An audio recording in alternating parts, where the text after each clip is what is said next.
Hi everyone, my name is Addison at Georgetown. I am a psychology and English double major, but right now I am studying abroad for a semester at the University of Bristol in Bristol, England.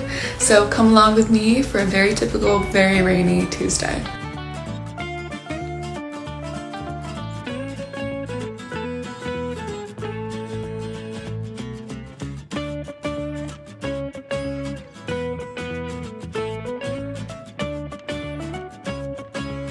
My favorite class that I've been to at Bristol so far has definitely been the one I just came from called Constructing Childhoods. It's part of Bristol's Childhood Studies program, which combines disciplines across sociology, psychology, social policy, and history to study how childhoods are formed, how they could be in the future, and how we interact with children.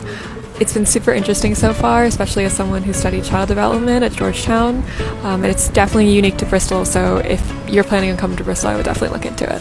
I decided on Bristol because I always knew that I wanted to study abroad in England and that I wanted to be in a city.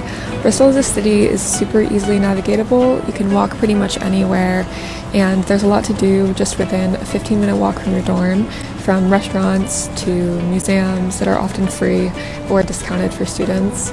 I also chose Bristol because of its active student union.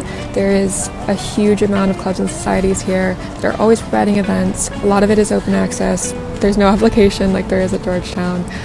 So it was just super easy to get involved, meet people, and explore. Yes, the one that I'd say I'm most active in right now is the University of Bristol Expedition Society.